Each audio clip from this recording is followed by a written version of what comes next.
Are you ready? Yeah. Pull yourself together. Yeah. I hereby call City Council for April 25th to order. If I could get Councilmember Mercado, good gracious, to lead us in the pledge. Hand over heart. I pledge allegiance to the flag of the United States of America and to the republic for which it stands, one nation, under God, indivisible, with liberty and justice for all. Thank you, Councilmember Mercado. Linda, roll call. Councilmember King. Here. Councilmember Mercado. Here. Councilmember Sanchez. Here. Vice Mayor Andrusik. Here. And Mayor Sierra. Here. Okay, any reordering of the agenda tonight? No, ma'am. Alrighty, we are moving on to public comments. This is anybody's opportunity to get up. You've got 3 minutes to speak on anything you want to speak on, whether it's on the agenda or not. At the moment, I have 2 slips if anybody wants to speak. Slips are right over there. Grab one and fill it out and have your say. Our first speaker is Michael Baker. Yay! I got that meeting when I walked in my house, but that's a horror story. My name is Michael Baker, CEO of United Boys and Girls Club, Santa Barbara County. Just wanted to give you a couple quick updates if I could. First and foremost, thank you for all the awesome support that we get from the city of Buellton, and appreciate the support for the Boys and Girls Clubs. We are up to 240 kids enrolled in the program. Our goal was 20. So we were very happy about that. We're outgrowing the space, but we're making accommodations there. It's been so successful that we actually opened a new program in Solvang, and then the next stop will be more likely we'll be going to Los Alamos, probably the next location that we'll be opening a club. But I would want to encourage each and every one of you, if you have not gone to the facility yet, at Hanada, please stop in. We'd love to give you a tour, show you what's happening every day with the kids. In addition to that, on the week of May 22nd, if there is a city council meeting, or maybe even the week after that, we'd love to do our gold card ceremony. It's time to do that once again.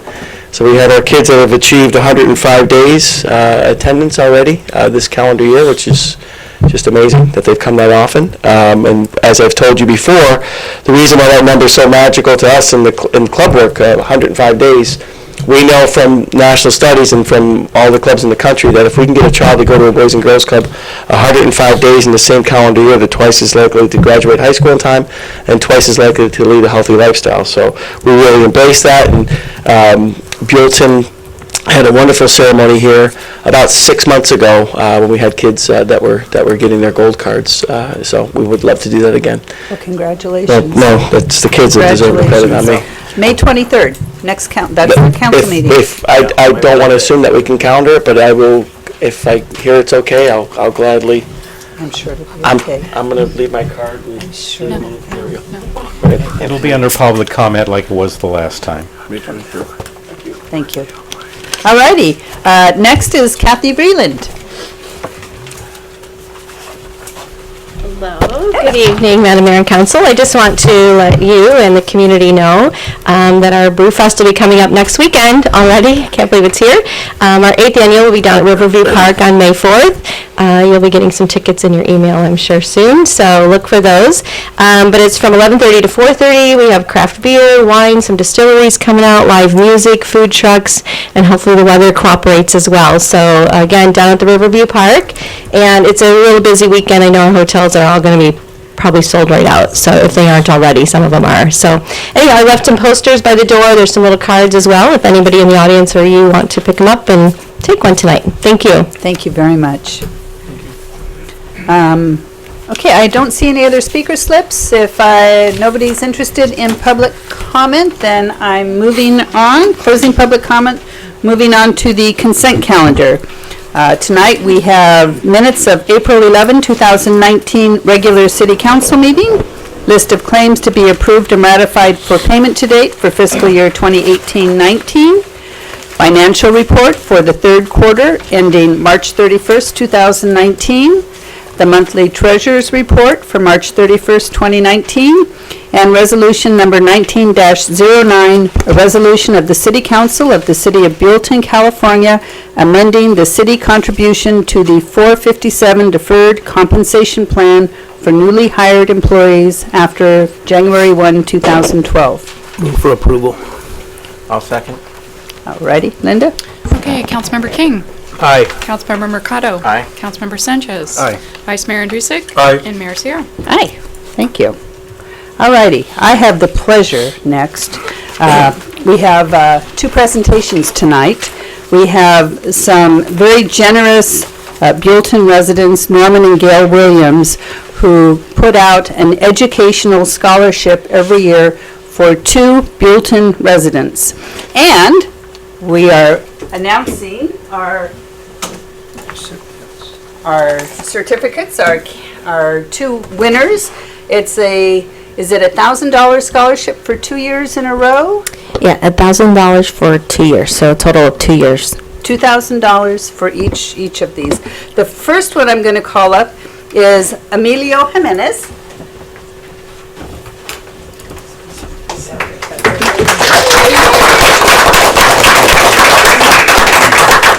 This is his certificate of achievement for the 2019 to 2020 academic year. The applicants are required to write an essay on how to build a better Buellton. So, you get to read it for us. So I'm going to give you this, and congratulations. Go ahead, the mic is yours.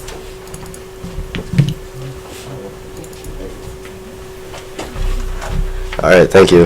How to make a better Buellton. My short 17 years of life has been spent here in the city of Buellton. This city has played such an important role in my life and in the life of my parents as well. My mom moved here in the 1970s when she was just a baby. Her whole family came here when they just immigrated from Mexico searching for a better life. They have witnessed Buellton transform into the beautiful city it is today. Her parents, my grandparents, still reside here to this day. And when it comes to my mom, she's been around here for as long as she can remember too. My mom, Sonia Jimenez, is a branch manager at Robert Bank. And my dad, Salvador Jimenez, is a small business owner on the Avenue of the Flags. I grew up right here. I went to Zacha Preschool, just a few blocks down from my house. I went to Oak Valley Elementary and Hodden Middle School. Buellton is a part of me. It always will be. And this community shaped me into the person I am today. When I think about home, I think about how everything is so convenient and well put together. I grew up admiring the mountains that overlook and protect this gorgeous valley for as long as I can remember. When it comes to my future and career goals, I want to serve this community. I was raised with the morals that helping others and giving back are some of the most important things you can do in life. Buellton and this community has given so much to me and my family. When it comes to serving this community, I want to be a firefighter. My educational goal is to attend Santa Barbara City College for 2 years and major in psychology. When I get the credits needed, I'll be transferring to UC Santa Barbara for another 2 years and get a bachelor's in psychology. When all that is said and done, I plan on enrolling to Allen Hancock Fire Academy to start my career as a firefighter. I want to play a major role in this community like my parents have. There's not much to ask when it comes to making Buellton better. In my opinion, the only thing I would add is more than one way to get from one side of the valley to the other. Building different roads that can be an alternative to the Highway 246 is one way I believe Buellton could be made better. Other than that, safer pedestrian crosswalks on the 246 could benefit the people in the city a whole lot. Buellton is in the hearts of many people who live and work here. No one wants the rustic small town vibe to ever be taken away from this place. Buellton comes with peace and beauty that makes us realize how lucky we are to call this city home. Thank you.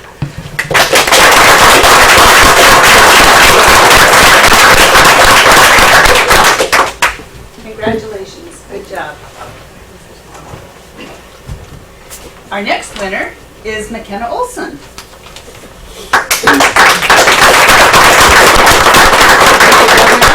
That's for you, congratulations.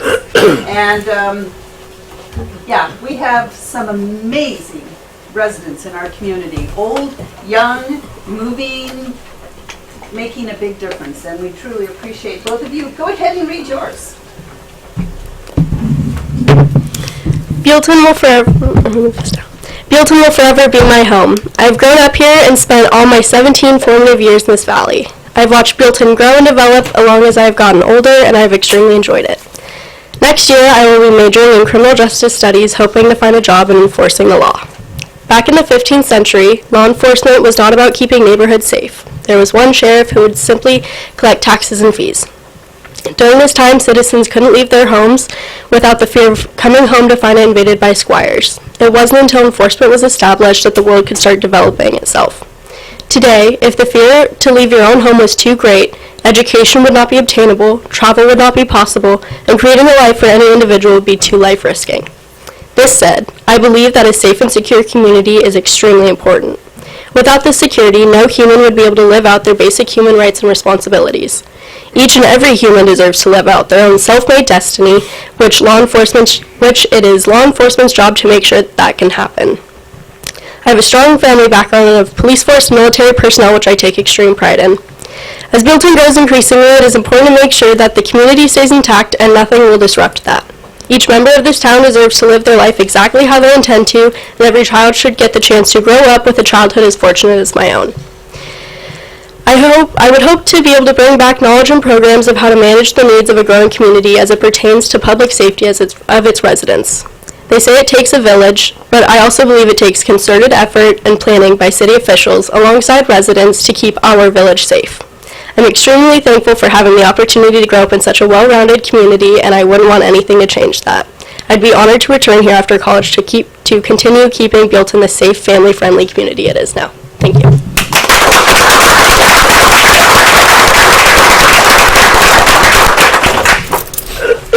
Did you want a photo op? Pardon? Did you want a photo op? Do we want a photo op with both of them? Okay, Emilio, if I can get you up here with McKenna, we'll get one more photo. We all go? What do you want to do with our typical background? Oh, yeah. Yeah, you want us up there? No? Would you guys like him? Yeah. Do an individual kind of hogging the kids there. Come on up. No, we'll get by the seal. You guys stand right in front of that seal. There you go. There you go. All righty. You get the mayor and vice mayor. Go on the other side and bounce it out. Oh, Lord. Dave, keep going left, more. You're fine. You're just fine. Come on, John, stick your head out. Jeez.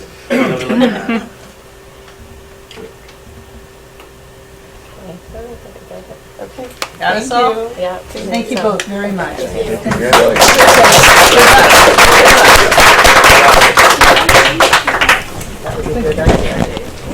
That was a good idea.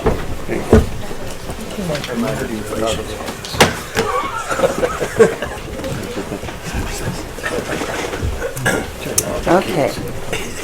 Thanks, guys. Thank you. Thank you. All righty.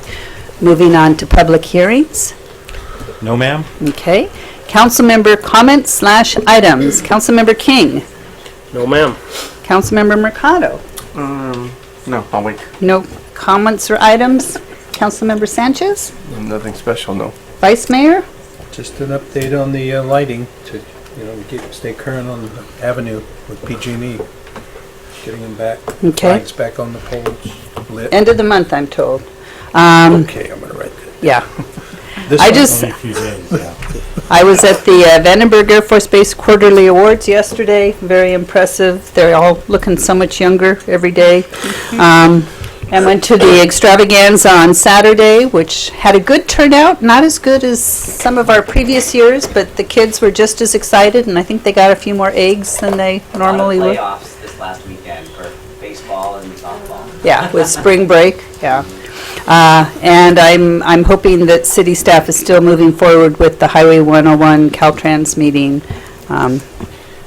You have had email issues, but Rose had sent out a doodle poll to try to corral A date? everybody yesterday, yes. Thank you very much. I'm sure as soon as my laptop's working again, I'll see it. Thank you very, very much. Written communications? No, ma'am. Committee reports? Any committee reports? I have not been to one. There was a chamber meeting, which unfortunately I had to miss because of a dental appointment, dental emergency. But Kathy filled me in and said that they're diligently working for the Brewfest and getting their budget ready. So Budget and chamber- Brewfest, huh? Yeah, good combination. I have two, Madam Mayor. Hold on just a second. Let me get I'm sorry, Councilmember Sanchez. I meant to and then ma- we'll do the Vice Mayor. I had a question since you mentioned the lights. Randy from Endelos and would like to get a meeting to talk about any future lights, and he's working on developing the solar light for the flagpole. And that, I don't know if we need to agendize that or whether we could just go and talk with Public Works about it, or whether it has to be a big deal. What do you suggest? Public Works first or agenda size? I would go through Public Works to get the details, and then we can put it on the agenda. Okay. So, Because as I understand it, the PG&E is not going to light our flags. Is that that is correct. right? Okay, So, it's kinda- thank you. Yeah, I'd like to be there too. Vice Mayor Andrusik. Thank you, Madam Mayor. This last Monday, we held the Central Management Area Groundwater Sustainability Agency meeting. We meet bi-monthly on Sustainable Groundwater Sustainability Agency. We meet in the Planning Department's conference room, and we're getting more and more people interested. We worked on establishing a citizen advisory committee, excuse me, application, where anyone is invited to come and get involved in the activities of the Groundwater Sustainability Act, which is has been put on us, and we are doing our part and being as transparent as we can. So that the next meeting will be in July, but we did meet this last Monday at 10 o'clock. The next meeting that I attended today was the Central Coast Water Authority, CCWA, our monthly meeting for the state water project. And the reports, everybody's happy right now. We have a lot of water. We actually were told today that San Luis Reservoir has spilled. If anyone likes to go where there's a full body of water, apparently they're there. The snowpack is at 162%. It's normal. That's it's going to be a lot of water coming down to, and it's fun to come into Lake Cachuma, so we're very happy about that. San Joaquin, the reservoir, has 123%, and our CCWA water situation is at 133% of average. So we're looking forward to having the availability to count on our water being here and not really being so stingy with it, and fewer brown lawns, I would hope. Perfect. So it's we meet the fourth Thursday of every month at the Central Coast Water Authority. Anyone is welcome to come if you'd like to attend it. 9 a.m. to noon as a rule. That's my report. Very good. And I had a Santa Barbara County Association of Government meeting last week. It was a very short meeting, and afterwards we all stayed and got a little bit more information about SBCAG and its departments and what each department does. It was very informative, so that was good. Alrighty, moving on to business items. Agenda item number 7. Resolution number 19-07, a resolution of the City Council of the City of Buellton, California, adopting the fiscal year 2019-20 list of projects funded by SB1, the Road Repair and Accountability Act. Ms. Hess. Thank you, Madam Mayor, members of City Council. This is another funding allocation annual report that we need to complete for compliance for SB1. SB1, this Road Repair and Accountability Act is more familiar to other people as the additional gas tax that the citizens have to pay into. It does provide local agencies additional monies dedicated to road repair, which is something that all the cities are in major need of. The portion that we are approving tonight is for fiscal year 1920. And the fund allocation for the City of Buellton is $83,899. So that dollar amount will be included as a revenue source in our budget process that we'll be moving forward with in the next few months. So you'll see that as allocation source. As part of the compliance for SB1, we do need to provide the resolution that allocates the actual CIP project that the city is dedicating the funds to, and a list of actual streets that will be included in the project. That's where you have resolution number 19-07, and Exhibit A to that resolution provides that particular detail. You'll see it is identified as CIP project number 092-318. That is the 1920 road maintenance project. And the streets that are included in this particular project is Central Avenue, north of Highway 246, Honorable Park Road, 2nd Street between Central Avenue and Avenue of Flags, 1st Street, the City Hall parking lots, Post Office parking lots, and Riverview Park parking lots. And those are denoted by that darkish brown color and in that exhibit.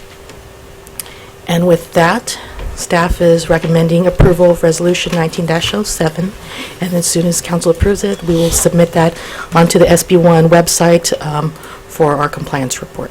Alrighty. First of all, any questions for Rose? No questions? Okay. I'm opening it up to public. I don't have any speaker slips. Did anybody want to fill out a speaker slip and speak to this? No? Bringing it back to council? Gentlemen? I'll make a motion to approve resolution number 19-07 as stated. Second. Alrighty. Linda? Okay, Councilmember Mercado. Aye. Councilmember King. Aye. Councilmember Sanchez. Aye. Vice Mayor Andrusik. Aye. And Mayor Sierra. Aye. Thank you very much. Agenda item number 8, discussion regarding removing red curb along southeast portion of McMurray Road, adding red curb to North McMurray Road, and direction on off-site truck parking behind Motel 6. Ms. Hess. Thank you, Madam Mayor and members of council. So we've got different parts to this particular item, all regarding McMurray Road. I can briefly summarize what's going on in each section, and then we can just open up for discussion and further details as you desire. So starting at the top, we've got consideration of parking issues, site visibility issues and complaints we've been receiving at McMurray Road, at Valley Vineyard Road intersections, Valley Vineyard Circle intersections. In investigation of that area, staff witnessed and viewed trucks parking. That is a normal area for trucks to park. It's been parking in that locations even before the Crossroads development has occurred.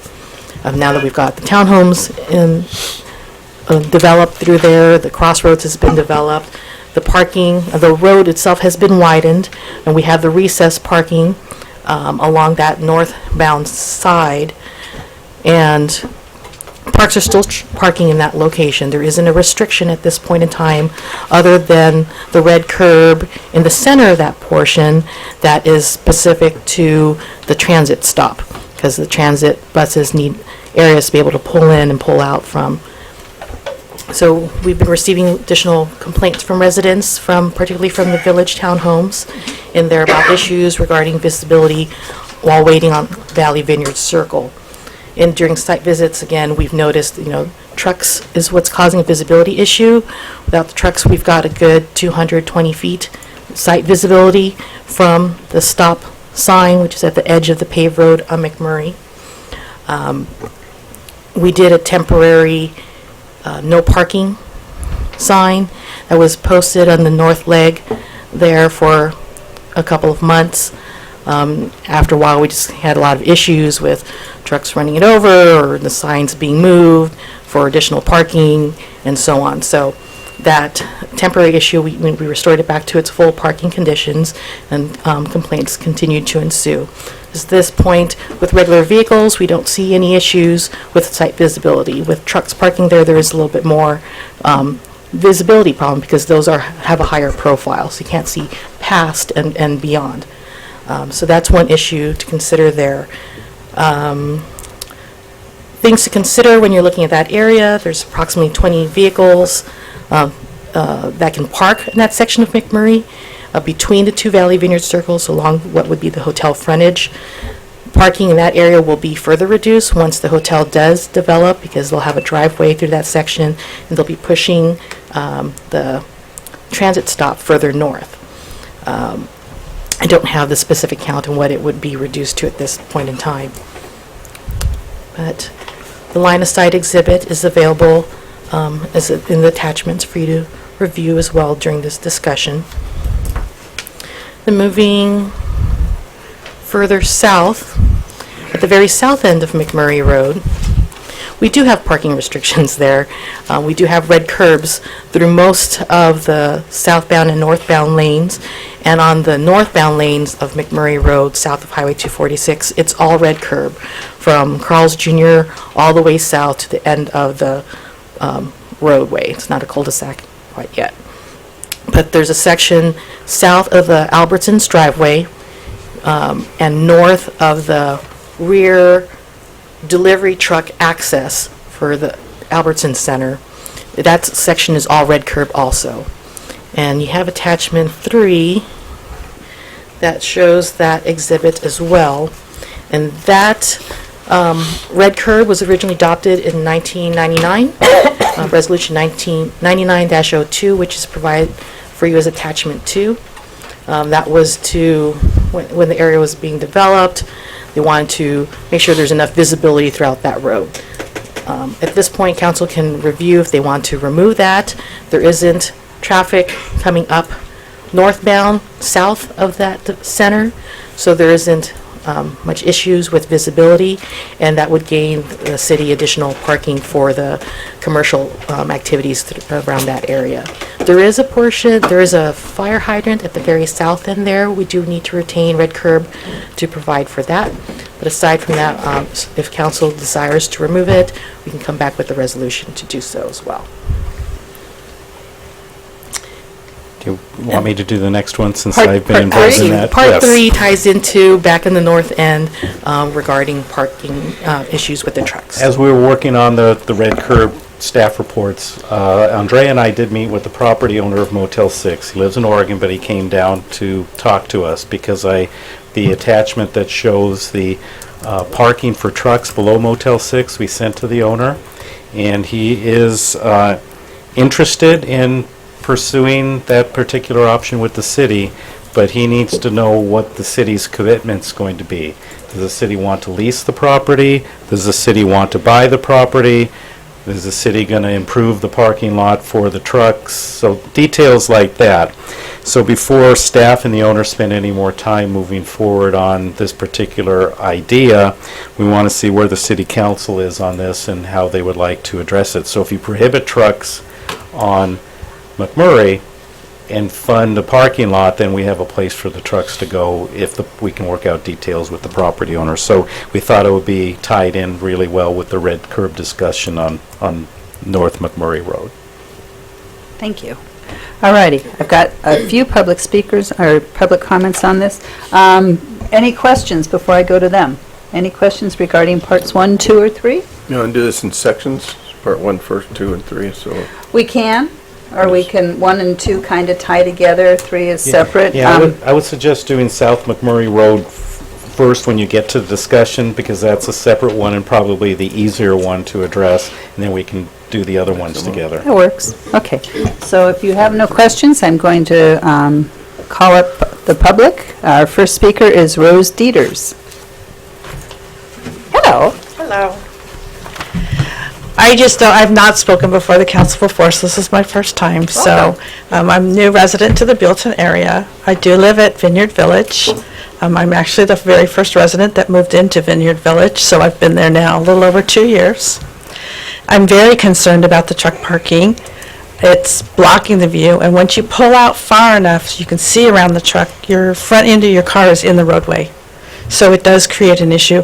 I have noticed speeds going faster and faster as more people are in the area. So it's starting to develop more dangerous situation. A lot of the cars that park there in between the trucks, they will go to the movie theaters in the evening and they'll walk across the street. Cars coming, you can't see them. It's dangerous. So I'm just very concerned about that. We've got some lovely families in there. We've got children that live at Vineyard Village, and I just want to make sure nothing happens to any of our community and see if we can come up with a resolution to get that fixed. I understand the parking needed for trucks.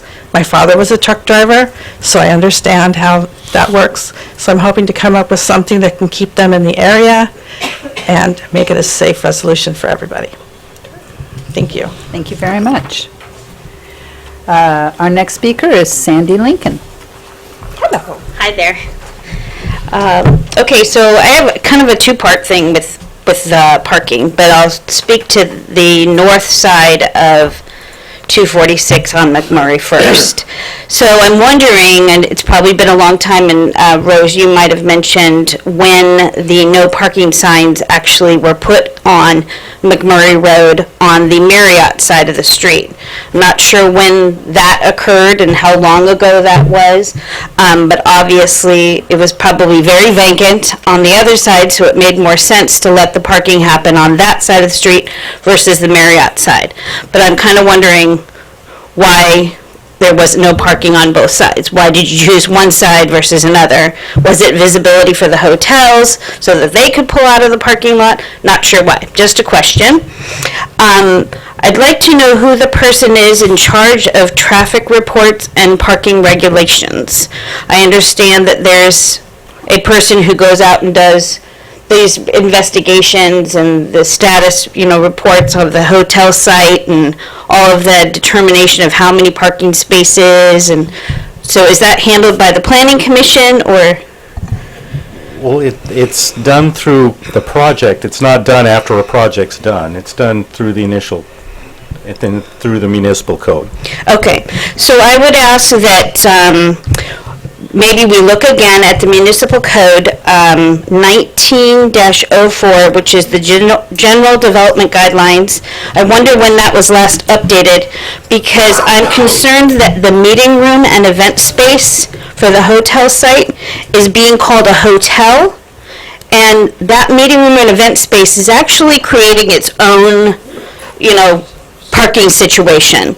And I would say that that land use is more like a church, auditorium, theater, other places of public assembly, and with that, it requires more parking spaces to be provided for that location, to the tune of about 116, based on a 3,500 square foot building. Every 30 feet, there's supposed to be a parking space, or for every 330 square feet of auditorium floor, there needs to be a parking space. So the 222 parking spaces planned right now just for the hotel is not going to suffice for a 3,500 square foot meeting room and all of the hotel parking.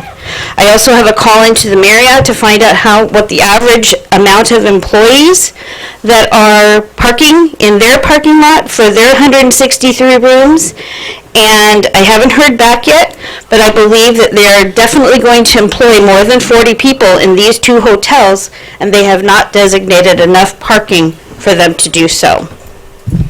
Thank you. She's doing her homework. Susan Perry is our next speaker. I have a picture that I'd like to give to the council. Sure. There's two of them. I'll keep one. It's the same picture. Oh, okay. Just to share. Hi. Thank you for giving us an opportunity to speak. I live at Vineyard Village and have been there for 2 years. We've already talked about the parking issue. We know what the problem is. The visibility is the issue that I'm talking about, and that is with the trucks to the left and the right as we exit Vineyard Village. If you look at the picture that I'm passing around, you'll see this is at the site, the Valley Vineyard exit that's closer to the Habit, but it's very much the same as would be at where most of us, our residents, come out.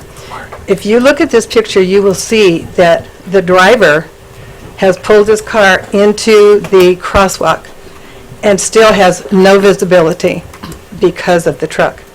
So we were taking a walk, that was going on, we had our phones, we took a picture and said, look at that. And so we watched, he had to pull out into the bike lane in order to see. And at that point, there was not only a car coming, but there was a car coming from the other direction, turning into where he was. It was hairy. Anyway, these are the kinds of things that we get into all the time. So I just had a visual I wanted to show you. I feel that without the large vehicles like the RVs and the trucks, that our visibility goes from 100%, which is great. Both directions we can see very nicely. But once there is a large vehicle there, it goes to 0. It's very, very dangerous. I don't want to reinvent the wheel here, but I think it would be really nice if you could bring the red curbs in, because those A-frames those A-frame no parking signs, whatever they're called, they were fabulous. And it was like, yes, we're back into safety again. And then when they went away, it was back to the danger zone. So, but anyway, thank you. Thank you very much. Our last speaker, if anybody else wants to speak on this, grab a slip, but our last speaker right now is Jim Perry.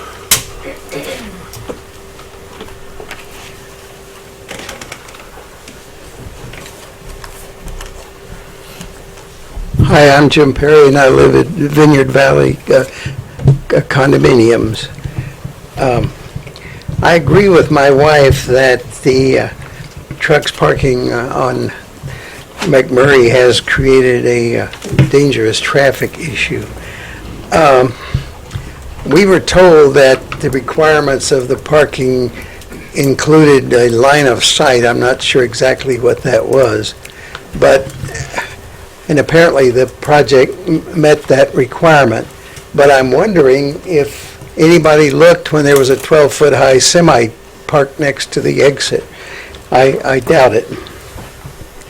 When these trucks, as my wife said, when these trucks parked on McMurray when exiting either Valley Vineyard Circle, you are forced to pull partially into the traffic lane to see if any vehicles are approaching. If there are, you're forced either to back up or even worse, the car on McMurray has to swerve to miss you. This is definitely not a safe situation.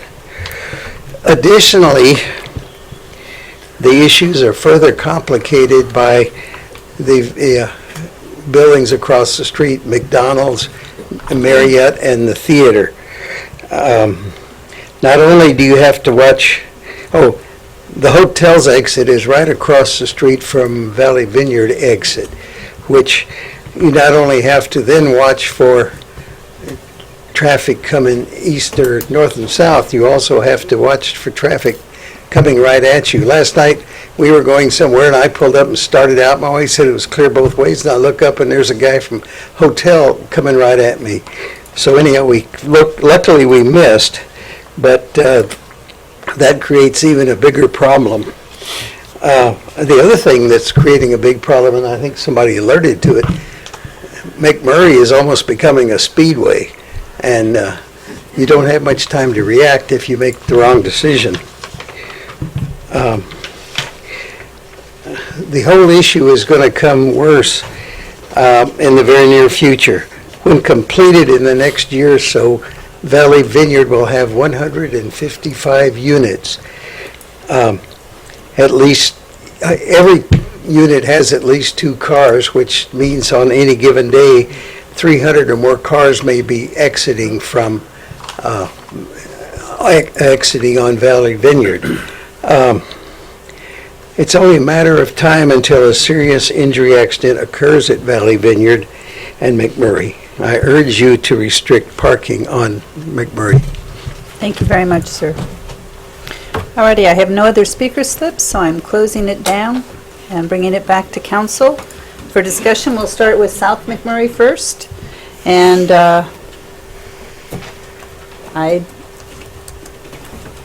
I'm curious, John, you were the one that brought this one to our attention. Yeah. So why don't you start off on this one?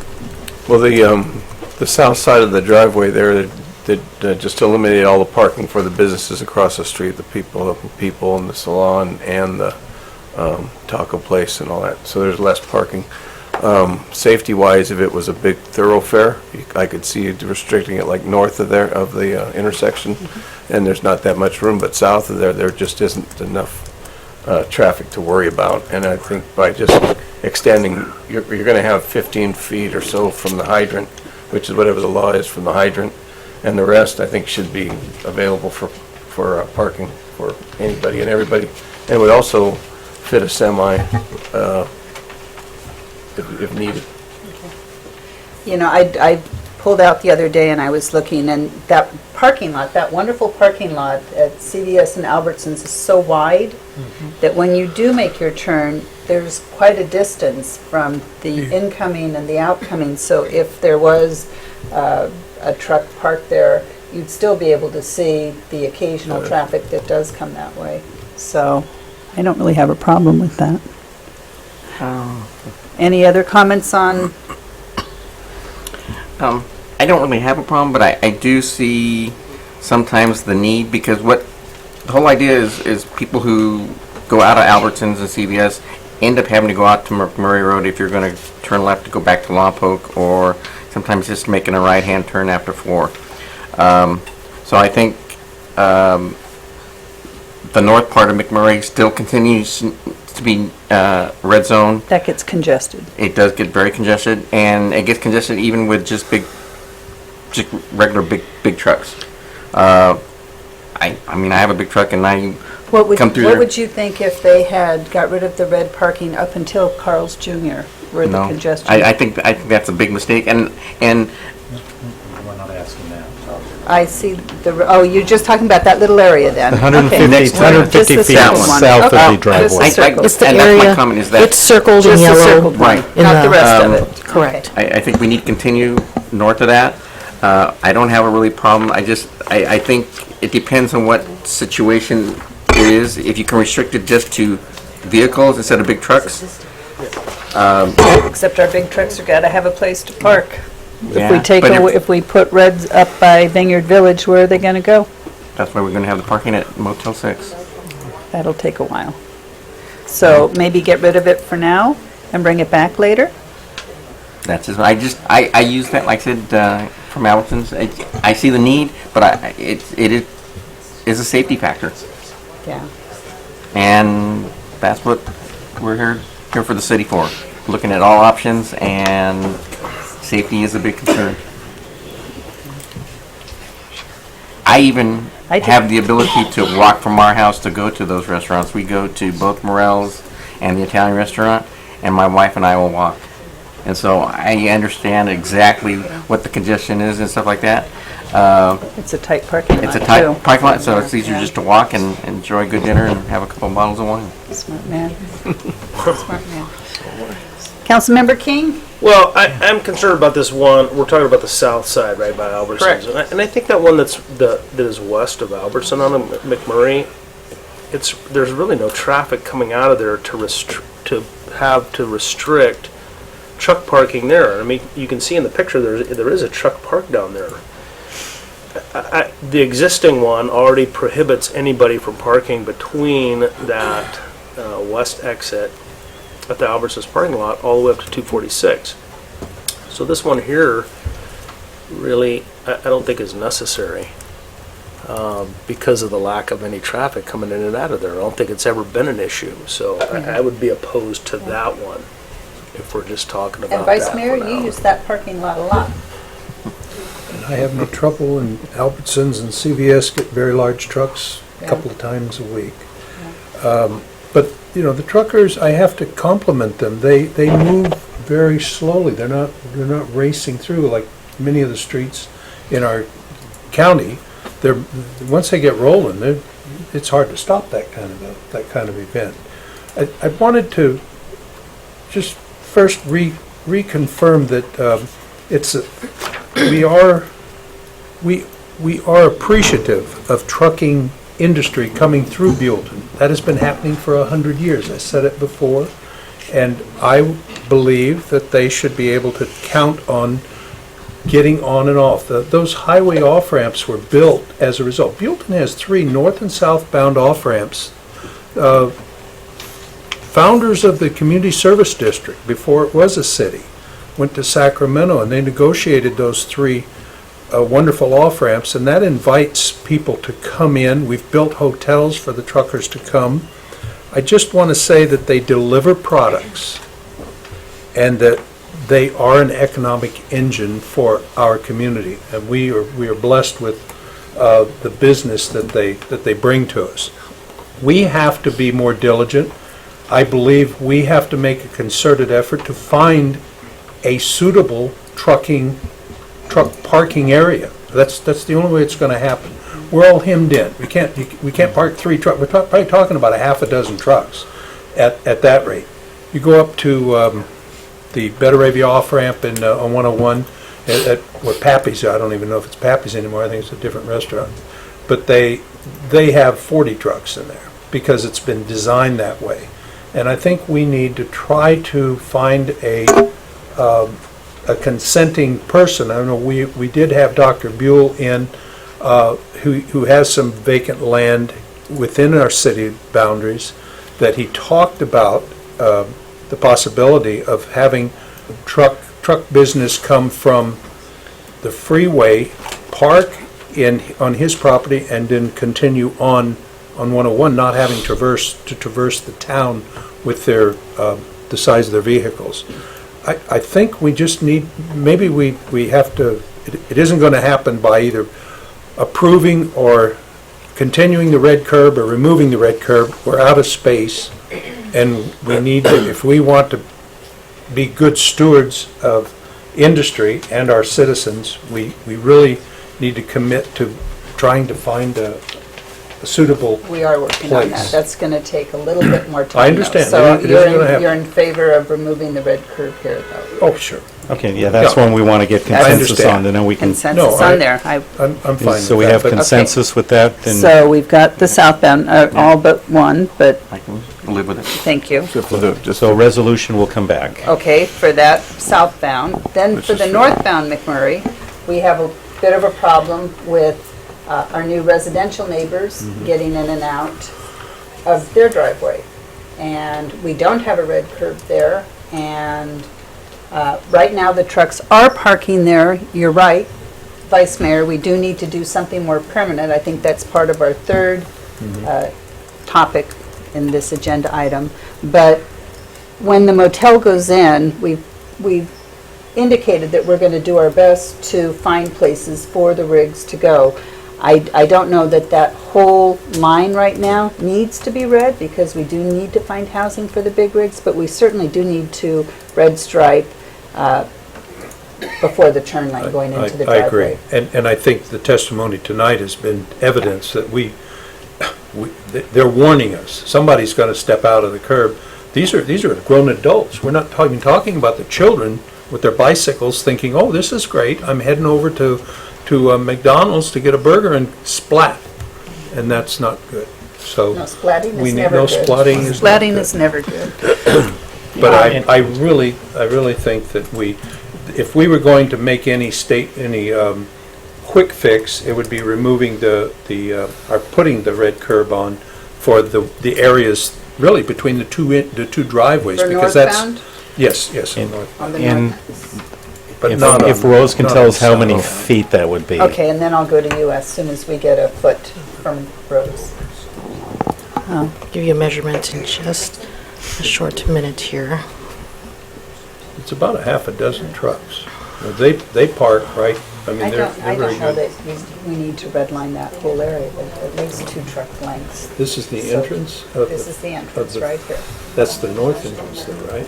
This is the south side of that, of This the is hotel, the McMurray new Road. hotel location. This is the land that the Right. new hotel will go in, and there will be driveways eventually, but right now, this is the problem area, right in here. Right, so between the two Valley Vineyard circles, there's approximately 625 feet, the full length of it. Okay. Certain amount, I think in my staff report, goes back about, discusses how much is it Yeah, how already much red would be curb. red curb from the end? I'd From have the to second double check. exit. From the north intersection? Right. 100 feet. Now, the bus stop is right about in the middle of it, isn't it? There. Yeah. So the bus stop's already taking out I 45 can feet measure or so. from that end of that red curb to, is there any way we could move the bus stop? the bus stop will be relocated There you go. when the hotel comes in Well, we already. put the bus stop where we don't want the trucks to park, then that would take care of a lot of, then they would only be, can't come out if there's a bus there, so they have to wait for the bus to go by. And the other thing, I don't think there should be a red zone at all. If there's a problem visibility-wise, we could have a compact only that would, and have See, no then semi. you start getting into trouble when you're going compact cars only and not this car, but this Okay. car is okay. I Because just you got all think those Teslas over there, and I mean, there's a lot of people that want to park their sports cars. there's in a wet- lot of parking in the back of the Marriott. Yeah, there's approximately, And the movie theater too. I'd just be against any red curb I if we could make it, no semis there. How much red curb there's do we approximately need? 150 feet from where the red curb ends north of the bus stop to The intersection. Landscape Island, yeah, the intersection. But the question I want to know is how much red curb would we have to put in So that they so would the have. trucks could park Oh, and we I'm would still sorry. have the line of sight? I misunderstood. Yeah, that's Sorry. my question. Yeah. So, Thank you, Mark. looking at that exhibit. So I think really the only thing that's in my mind that we need to do is just red curb it from that driveway that's in the issue so that there is line of sight And that's and what I not do the entire curb. And that's what I'm trying to get from Right. Rose is the distance from that You know, point. for time purposes, if you want that south of each driveway of Valley Vineyard Circle, you could just direct staff to compute the line of amount sight. of space that's required to have the 220-foot line of sight and come back with a resolution going red just for that limited area. And we do need it for both driveways. Is there parking allowed on the the south first side? entrance to the driveway? Yes, Okay. yes. Okay. And so it'd be And- about 75 feet. If you look at attachment 1, that exhibit actually shows a truck parked there, and it shows you the line of sight that we've measured that's applicable for that intersection. And where the truck is parked, it's just past that line of sight, so that distance is about roughly 75 feet. Okay. We're talking about 6 parking spots to eliminate. Okay, so, I would be more in favor of that, or just giving the line of sight Line for of those sight. driveways rather than doing the whole street. That's I ridiculous. agree, because I go to Tractor Supply at least 2 or 3 times a week, and if there's a big truck there and another one on this side, you do have to go out to try to turn left to go back to 246. Right. So it real and quick, and hold on. Go ahead. I No, you're good. I do it in the afternoon at 4 o'clock, which is unfortunately the Busy time. busy time, but that's when I get off work and that's when I do my other shopping for work. So Okay, thank you. I understand that. Sandy, I'm going to give you like 30 seconds. Okay, so. Got to come up. Okay. So I hear you talking about maybe north of the bus stop, okay? And then on either side of Valley Vineyard Circle. I'm trying to picture in my mind where you guys are talking about. But the concern I also have, yes.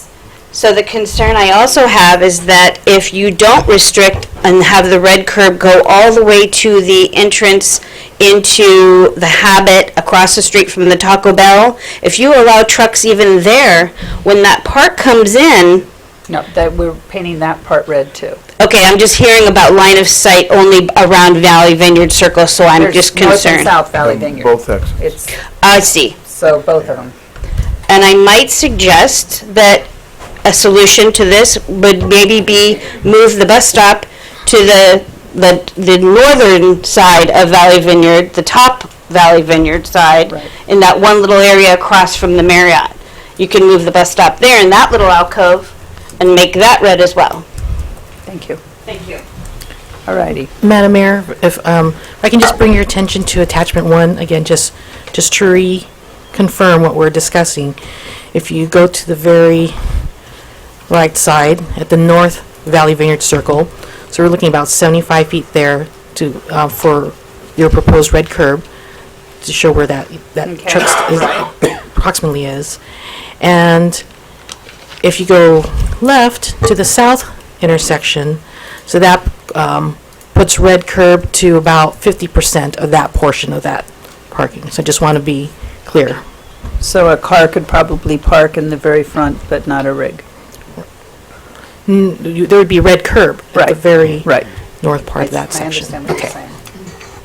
Okay, well, are we in concurrence that we're going to start with the red curb on the entrances to Valley Vineyard North and South, line of sight?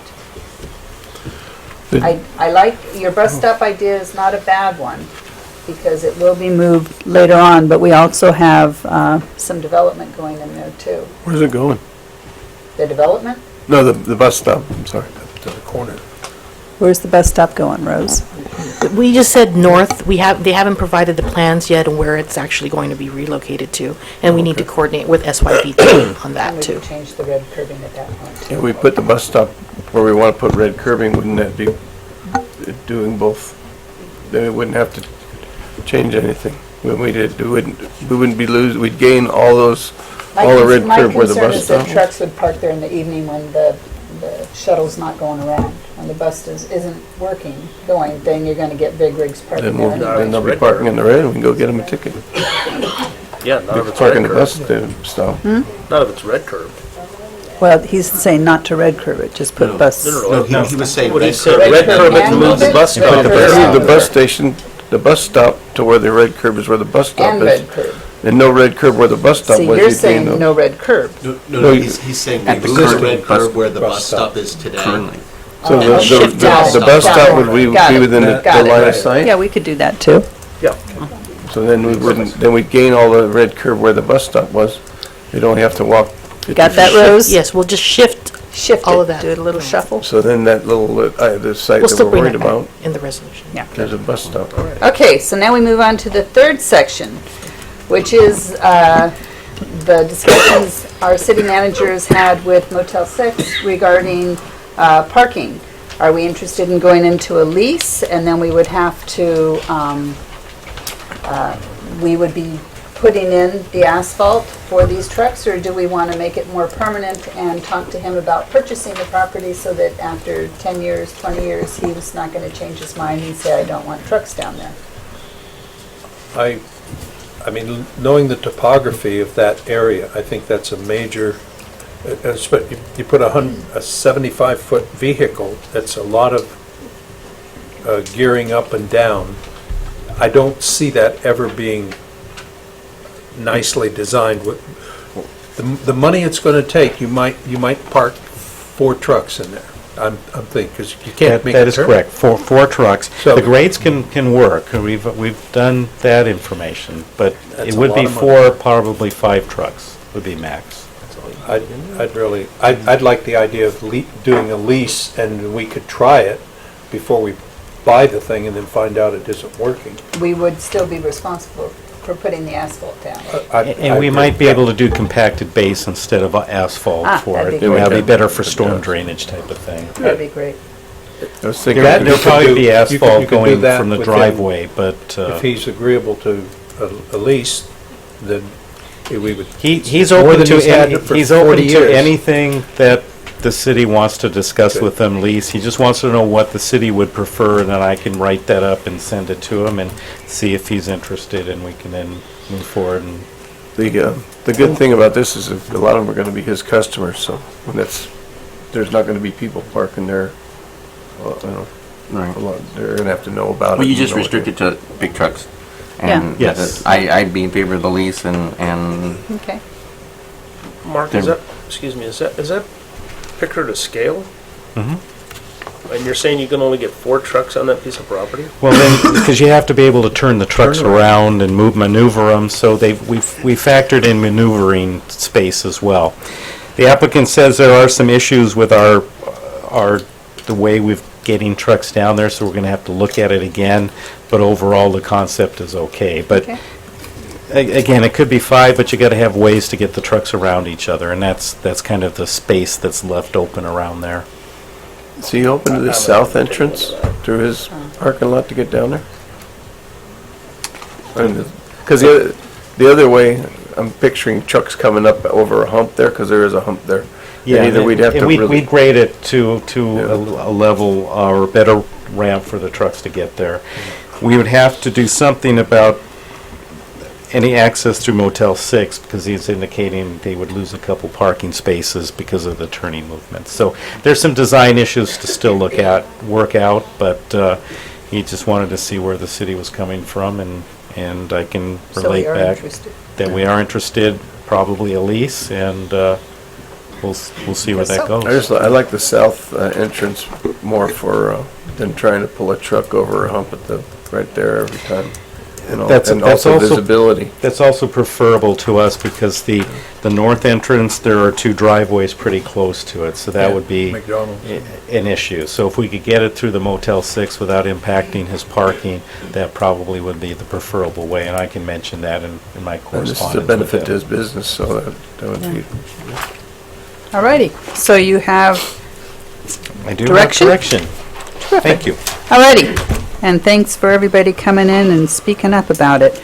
We're moving on to agenda item number 9, discussion regarding support for temporary trucking of crude oil along northern stretches of Highway 101. Mr. Beardzinski. Thank you, Madam Mayor, members of the City Council.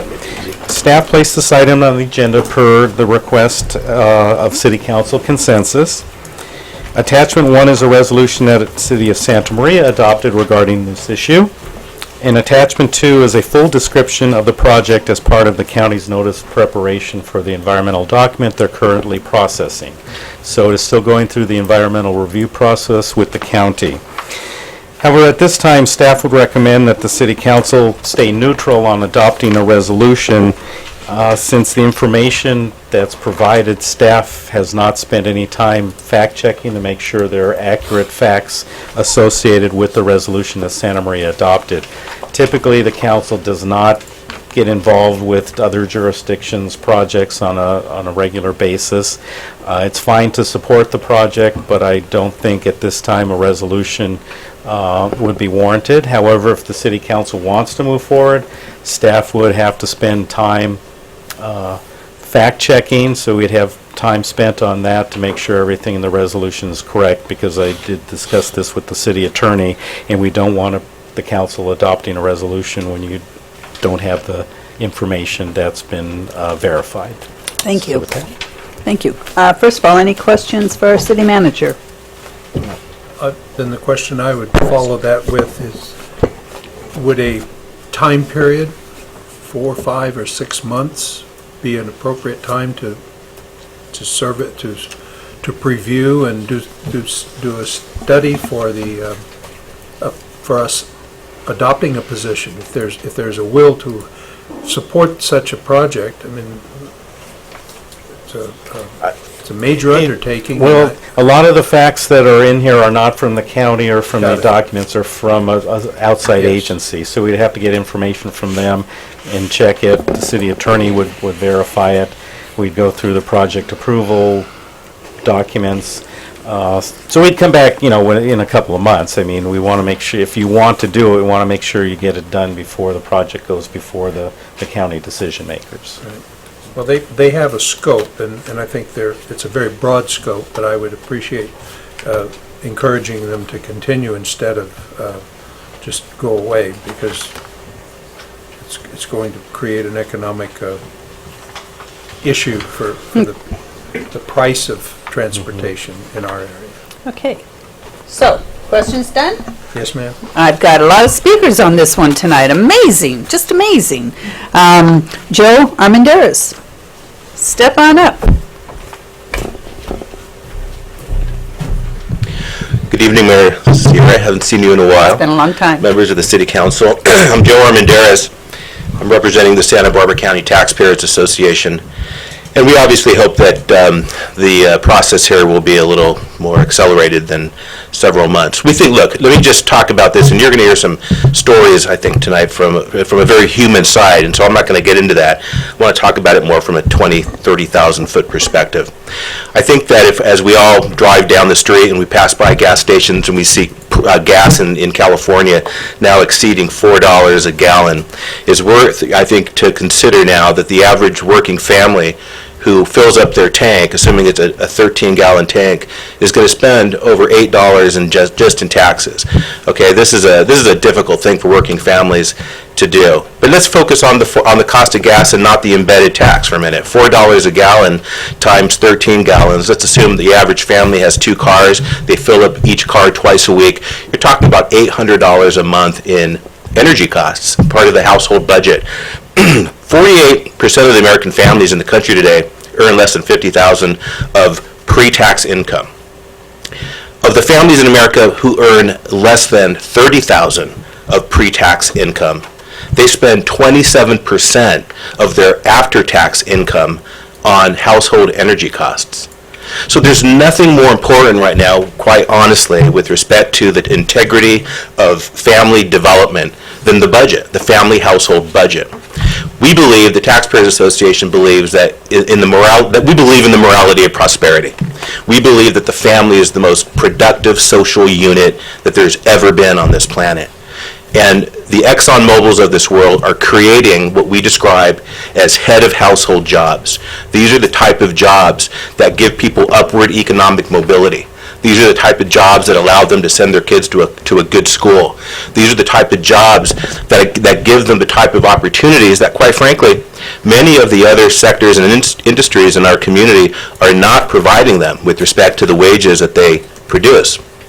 So we would caution you to get too down into the weeds of some sort of laborious process in terms of nitpicking this particular detail or that particular detail, and we would instead appeal to your sense of fundamental moral leadership and give support to the idea that the absolute best thing we can do for families in Santa Barbara County is empower them with economic upward mobility so that they can live the kind of quality of life that other families in this community are living, particularly in the South County. And I would just conclude by suggesting to you and submitting to you, with all due respect, that in a county that has the 3rd highest poverty rate in the state, which frankly we find to be unconscionable, the majority of that poverty is existing in the North County. And so we see this as not just a human issue, but a civil rights issue and a moral issue. And so we would encourage you to take this up as soon as you can. Thank you. Thank you, Joe. Kathy Vreeland. Good evening, Madam Mayor and council members. I'm the Executive Director for the Buellton Chamber of Commerce. I'll speak on behalf of the Chamber tonight. I'd like to start out by saying that we represent over 200 large and small businesses in and around Buellton. Many of these business owners also reside right here in Buellton as well.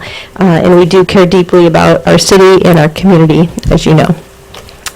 I'm here tonight to speak in strong support of the temporary trucking permit needed to restart ExxonMobil's Santa Ynez unit and to encourage the City Council to draft a resolution in support of the permit.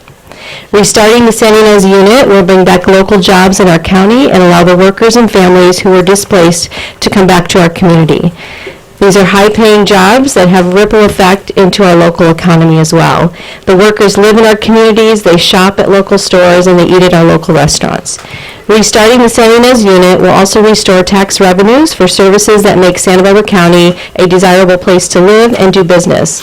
Tax revenues fund our schools, including the Santa Ynez Valley School District, sheriff and fire, infrastructure, and community health services everyone in our community rely upon. While the city does not have a final say in whether or not the permit is passed, you can certainly play an important role by joining us in supporting the project. Please consider drafting a resolution in support of restarting the Santa Ynez unit to support local jobs and funding for our local services. Thank you. Thank you very much. I have 4 more speaker slips. If anybody else wants to fill one out, now's the time to grab a yellow slip. Our next speaker is Mark Walsh. Step up. Welcome. Thank you.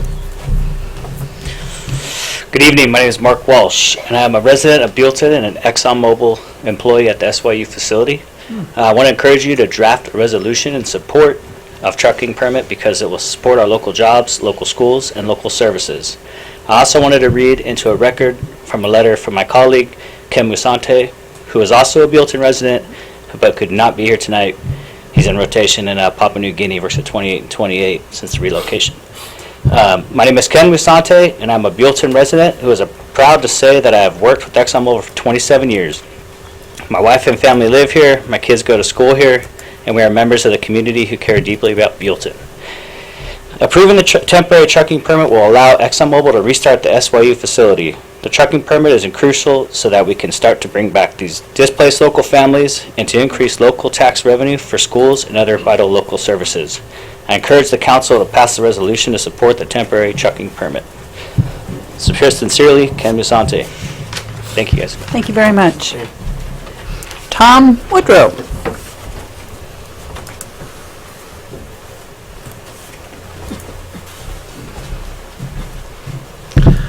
Thank you, Madam Mayor, members of the council.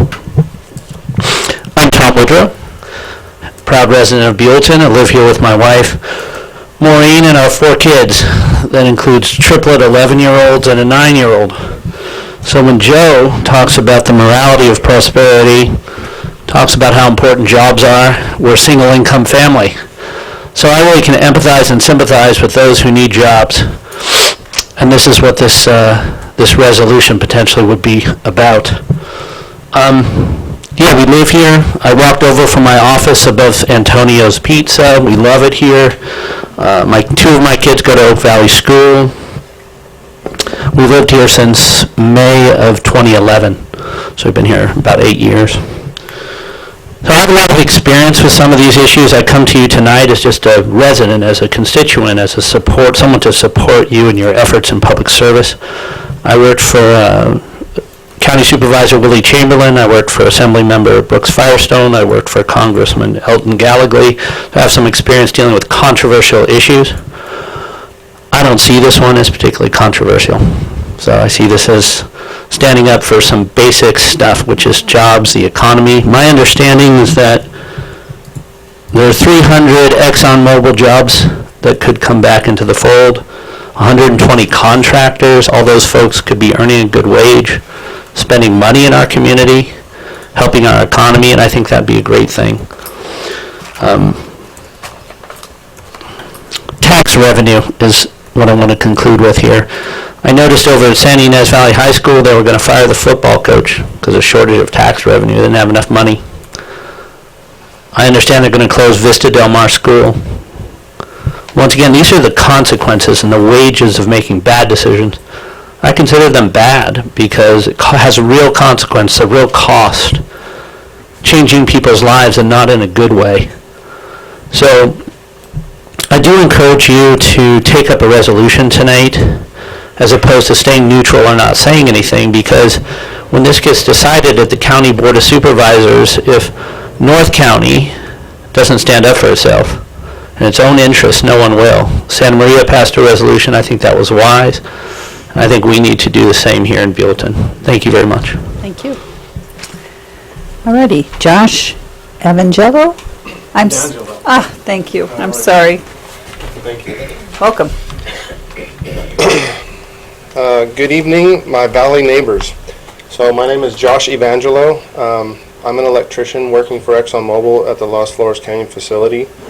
I moved into the Valley in 2013 and love everything about Buellton. So I'm here tonight to talk about the proposed resolution for the trucking permit to transport oil from the Los Flores Canyon facility, and I would like to ask for your support in approving the proposal. I obviously have a desire for this approval, but not just for my family's livelihood. There are hundreds of families just like mine who are dependent on the jobs that may not be around if we don't support this trucking permit. The oil demand that is currently being imported to support our community is ever growing, and we have an opportunity tonight to take a step towards aiding in that necessary supply. ExxonMobil has been producing oil and gas safely for decades at Los Flores Canyon, in one of the most, if not the most, strictly regulated areas in the U.S. Under those stringent regulations, oil is processed in the most environmentally safe manner in comparison to, say, other counties, states, or even countries that we currently import from. So other benefits from producing oil locally include supporting many local entities, including labor, fire and law enforcement, EMS, local businesses and the economy, as well as the tax revenue allocations, including St. Anna's High School, which everybody's kind of alluded to. So just in closing, I would like to thank everyone for listening to my perspective, and from my family to yours, please support your neighbors, students, and businesses by approving a resolution in favor of the trucking permit. Thank you, sir. And our last speaker tonight, Jeff Allen. Step on up. Good evening. My name is Jeff Allen, and I live here in Buellton with my wife and my 3 young children, 7, 4, and 2. I'm also the engineering lead for the restart of the Santa Ynez unit for ExxonMobil. I'm here tonight to ask you to draft a resolution in support of the temporary trucking permit we need to restart our facility. Prior to the shutdown of our facility, ExxonMobil's operation was one of the largest taxpayers in Santa Barbara County. Over a 10-year period, we provided more than $45 million in taxes to the county that funded local school districts, Allen Hancock Community College, local emergency services, infrastructure, and other public services. Restarting ExxonMobil Santa Ynez unit will restore millions of dollars in revenue to local schools.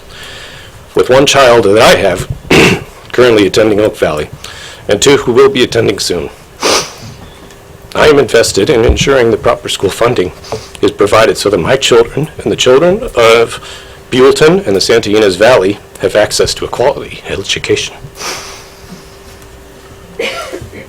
We are all aware of the budget deficits currently plaguing our schools. Santa Ynez Valley High School is currently trying to address a $1.43 million deficit. Supporting local industries such as ExxonMobil operations will restore essential tax revenue funding to the schools in the valley. But in addition to being a husband, father, and Buellton community member, I am the ExxonMobil engineering lead at the Santa Ynez unit. My engineering team is committed to performing trucking operations in the safest and most environmentally responsible manner possible. This is my priority because I live here, and I want to ensure that this project has a minimal impact to my family and the other families in the area. All of the Santa Ynez unit trucking operations and routes are designed with the utmost safety in mind and are subject to county approval. We will be working hand in hand with the county to ensure that we are following all applicable codes, all applicable environmental regulations that are necessary. Our Santa Ynez facility has a long history of safe operations, including 14 safety awards. Trucking operations is not new to us, and ExxonMobil has done this safely before. In 2016, trucks transporting oil from the Gaviota area to Santa Maria logged over 350,000 miles without an accident. Safely restarting SYU will bring great benefits to our community. I ask that you draft a resolution in support of our temporary trucking permit. Thank you very much. Thank you, Mr. Allen. I do have one more speaker slip. Jeff Allen, Buellton resident. Don Oakes, step on up, please. Thank you. Chair and members of the City Council. Excuse my voice, I've just had surgery in my throat and it's not working all that well, but many of you know me. I was fire chief here for a decade and fire marshal for the county for several 40 years as an attorney, 40 years as a firefighter, and 40 years as a teacher. And in spite of my looks, that time was concurrent, not consecutive. I learned a lot. I essentially watched over the oil industry in the county, both as fire marshal and as Koopa for some period of time. And I've got to tell you, oil production is safer here in Santa Barbara County than it is any place in the world. The regulation is the gold standard. So this, in part, I hate to see it, I didn't plan to speak tonight, but it becomes a position of do you support oil or not? And oil provides tremendous revenue for this county, did and can still. I won't quote the figures you've heard, but my sense is there should be no reason to delay in putting together a resolution that conceptually supports this. So you're either for it or you're against it. and a lot of the detail that might take time, I think, is inappropriate here. So I would encourage you to pass the resolution, draft and pass it. Thank you. Thank you very much, sir. I do have one more speaker, Mr. Kyle Abello. Madam Mayor, honorable council members, I think some of you may know I just finished up 2 terms on the high school board, and I can wholeheartedly verify what several speakers have said. The loss of the revenue, the sustainable and consistent revenue from the ExxonMobil facility has been a major hit to the high school budget, and this is before all of the recent hits with other incidents in the last couple of months. So if this is a conceptual idea rather than specific details, I agree with Mr. Oakes that you may amend the resolution as written to just include the concept. Thank you. Thank you very much. Alrighty, I don't have any more speaker slips. Nobody else? Okay, I bring it back to council then for discussion regarding support for temporary trucking of crude oil along northern stretches of Highway 101. Would you like to start, Councilmember King? Any comments? I have a question for Jeff, just since you're the lead on this, and if you could come up to that. So when is the proposed reopening of the Plains Pipeline 901? That is still, they have their permit submitted, and that is all pending the review process. I believe it will be anywhere from 3 to 7 years in the future. Yikes. So you're proposing this temporary to be that time frame? That's correct. So I have another question. Does the oil come off the wells out in the ocean directly to Los Flores? That's right. Yeah, we have our 3 platforms that are offshore, and that oil goes directly to our processing facility, where we will sell. We have a pipeline for natural gas where we sell the natural gas, and then the actual oil will then be loaded onto trucks, and then we'll go up the 101 up to Santa Maria. So if I read this correctly, you up to this point you've had reserves at Los Flores, and you've been just sucking out the reserves out of Los Flores. We currently we have not been producing at all ever since 2015. But you had reserves in there that you were taking out of. There has been no production at the facility. There are, of course, reserves underground in the reservoirs that are just sitting there dormant until we're able to start up our facility. And without a method of transportation, we are unable to produce. So you're going to supply it continuously to Los Flores from offshore? That's right. Okay. Thank you. Any questions? Any other questions? You said there's 300 trucks a day? No, this will be 70 truck loads per day. There will be about 12 trucks that will be employed by us, and they will just be running from our facility down near Gaviota up to the Santa Maria Phillips 66. And where do you buy your fuel? Where do we buy our fuel? He's trying to get us. I mean, definitely That's what he's saying. He wants you to buy a diesel here. Yeah, You're going to be purchasing fuel in Buellton, I think. Yeah. I mean, it's just a question. No, yeah, I mean, definitely, as you're alluding to, right? These trucks would be definitely supporting all of the local fuel stations as they're doing their trips there and back, and those trucks will be running continuously, and so obviously that exact route up the 101, Santa Maria, Buellton, and on down, those will be the spots to be procuring fuel. So I think what he's saying is don't buy fuel in Santa Maria. Understood. They already have a resolution. It's just a question. I was just wondering if they're going to be fueling locally too. That's another thing that's going to be helping the schools and everything else, tax-wise and jobs-wise and everything else. That's correct. And it's kind of in the community thing, and I appreciate it. Yes. Vice Mayor Andreessen, Questions? any questions, any comments? I think we're done with, are we done with questions? If I have any question, we'll have comment. Done with questions. I'll Thank listen you. to Art's comment, and then I have some comments. I'd be in favor of the resolution. I think not only is it economically important for the city, I think if we go back and look at what happened in the disaster, the county was running between 70 to 80 truckloads a day removing that debris, and there was no question, or they didn't even get a permit. They just had an emergency permit from FEMA and the government to move all that debris out of Santa Barbara.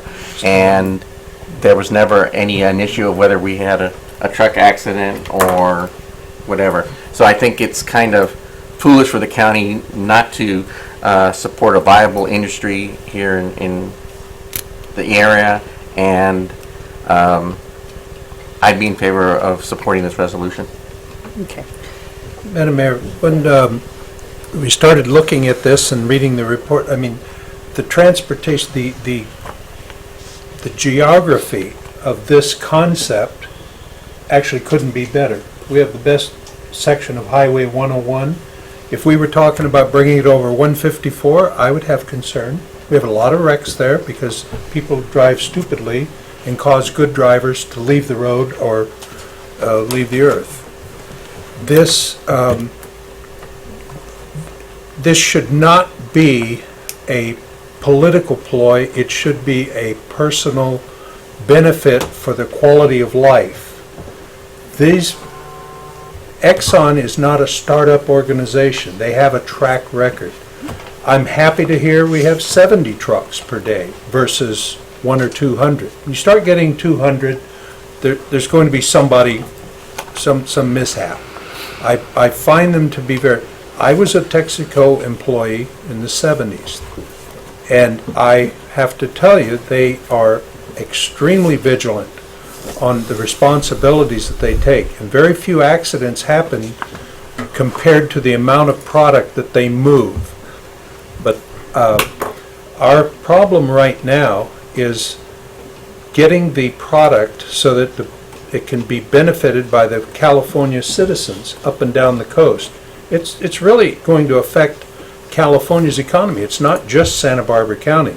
We would be wonderfully blessed with having the revenue coming from our center and being moved on. Our legislators have no trouble spending the money once we raise it.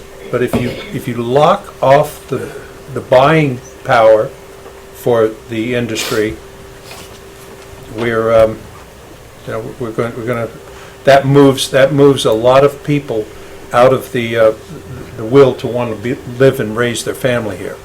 I've done it. Sounds like Mr. Allen has made a commitment to be here, and I appreciate that, and I'm happy to have asked us to consider it. I'm not saying it has to be tonight. About 45 minutes ago, I thought maybe we should come this in a couple of months. I don't know why it would take that long.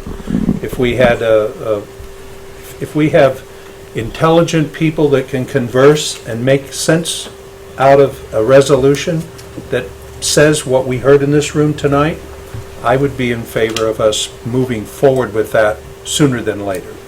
And I can't understand why we can't do that in a couple of weeks versus a couple of months. But I'm happy to hear that it sounds like there's support to do it quicker than 2 to 3 months. Well, thank you. You're welcome. Thank you. I'm kind of two-pronged. I am truly, on the record, in support of temporary trucking of crude oil along the northern 101 stretch. Totally in favor of it. Totally in favor of good-paying jobs for North County. South County doesn't want the oil up here. We have oil up here. We have good facilities up here. I am on the record for full support.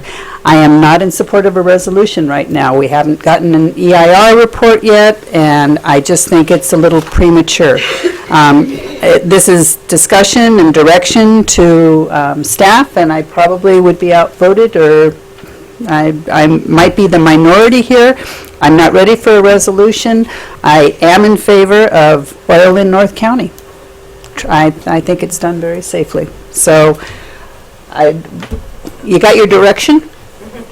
What I would propose, I can get something back relatively quickly if I just say the city council supports trucking, and I don't necessarily include some of the unverifiable that it's going to take a little while to A lot check. of positive whereases will do. Yes. Yeah. Is that? Does that work? I can do that. Madam Mayor, and I think that it's incumbent on us to send a message to the county that we are in support of this, and that this body is going to send a message down to them for approval.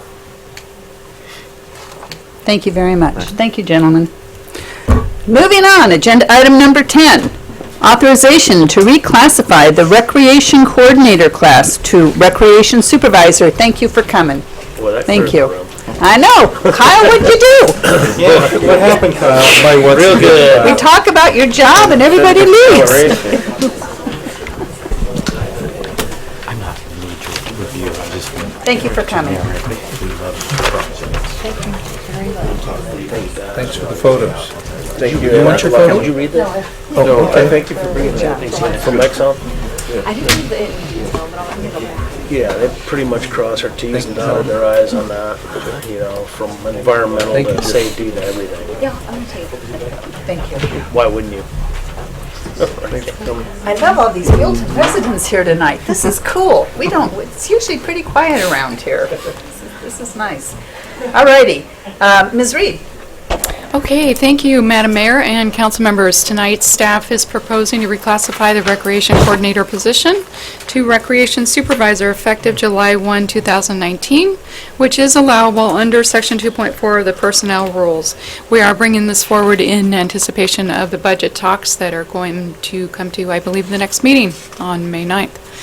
So, the city's current recreation coordinator, Kyle Abello, has been working for the city for almost 12 years, and prior to that, 4 years through a contract with the city of Solvang as he ran the Buellton Rec Center through the city of Solvang to make sure everything was going to work. And his position has evolved from recreation coordinator to supervising the rec center and its employees. It's important that job descriptions adequately reflect the duties of the employees, of what they're tasked to do. And in this case, Mr. Abello has outgrown his recreation coordinator classification.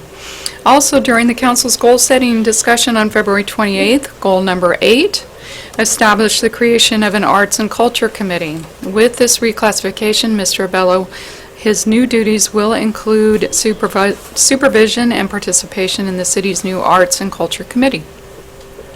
The fiscal impact for this reclassification would be an increase of approximately $492 per month at the highest salary step.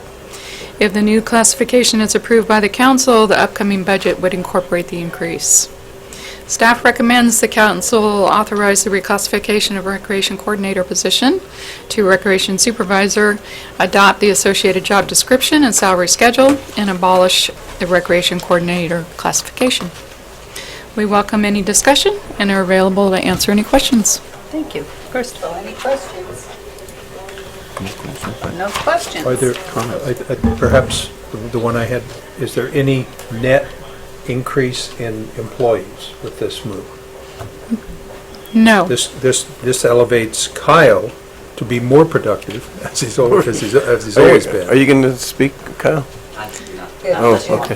If he needs to. As I mentioned, it's going to be abolished. His prior position would be abolished. We have been witness of elevation creep with do this and then this will happen and this needs to happen. Taken 2 times. And I'm just been done before. I was very negative about this because I didn't recall us ever discovering it together. It's been handed to us to either approve or not approve, but I'm changing my position on the value that Kyle has. Well, and it's important, as I mentioned in my notes, my talking points, it's important that job descriptions adequately reflect what the person is doing. Yes, and that's a benefit, so thank you. Yeah, and so we're just trying to catch up a little bit and make sure that the two are matched up And we do not anticipate hiring any additional people at the rec center other than the seasonal employees that we bring in during the summer help and the winter camp. That's controllable. The commitments are the tough ones. And I don't see any speaker slips. Nobody wants to speak on this one. Then council is going to make a decision on this. I think It's just a consensus, right, Mark? authorization to rectify, no, we have to vote on this one. This Well, I'd like isn't to just make a discussion. comment before that. Please make a comment. I've worked with Kyle numerous times on Park and Rec through private organizations like the YFL. Kyle is the greatest employee that has been able to help these nonprofit groups. He does an outstanding job, and I just want to make sure it's on the record that we support Kyle 100%. So I would be definitely in favor, and I would make the motion. And I'll second the motion. Okay. You have to make an I guess official that's- motion?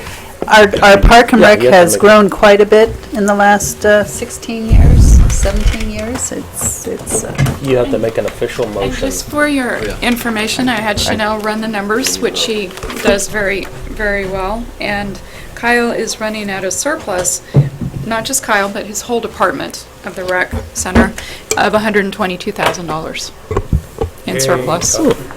But we are going to make you work harder. Go. So he obviously Stand brings, by. brings in a lot of money, and he doesn't spend a lot of money, Extremely and energetic. they do a good job. does a great job. And it's a Okay, very... so we So have you a have to make motion. you have to make an official motion, though.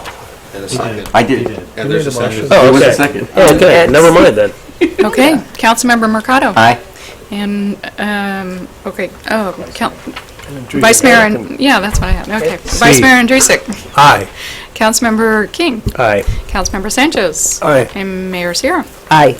Good job. Thank you. Good job, Kyle. Thank you very much. Truly appreciate it. Good job, Kyle. Appreciate what you do. City Manager's Report. Just want to remind everyone, the League Channel Counties dinner is May 17th, and the 30th is the day to register. I'm going, so there is... I am going. I just don't Are know you what going? Frank's eating. I'll go. Whether he's having You chicken just or need risotto. to get that to Linda so she can put together the... Paso Robles. I will North. be going to San Diego for my daughter's graduation from law Oh, school. priorities. Oh, she's graduating from law school. I think I better show up. I think you better. I think so too. Okay, so holiday... So that's it then. And I assume you guys want to stay the night? I don't think I will be, but No. I'll talk to Frank. You probably will. I'll let you know. I It's- think- Let me it's know easier. sooner rather than later, Yeah, because there- it's their wine festival that weekend, yeah. so Oh. I rooms... think there's even any rooms left. There You are, might- when I did it earlier this week and got a room, so... But they're going to go fast, and so you might sleep in the vineyard or And you can something. stay and do the wedding festival. Take the sleeping Sleep in the Wine back of the barrel. car. And just one other item. Yes, sir. The ticket writers for parking tickets are now operational with our sheriff's department. They were sitting in the closet collecting dust. Jose and Eddie got them out of the dust, and they're Making money. easy So Bluetooth type of we're things. gonna get- We're still looking at writers for moving violations. These can't do that, so these are just for parking violations. So we're still investigating that with Goleta and trying to do economies of scale on that, so. Terrific. That is it. Thank you. Mr. Murphy. Madam Mayor and City Council, the council will now adjourn into closed session to discuss one item, public employee appointment of the city manager, as set forth more fully in the agenda. I will report out after the closed session is finished. Thank you. Thank you.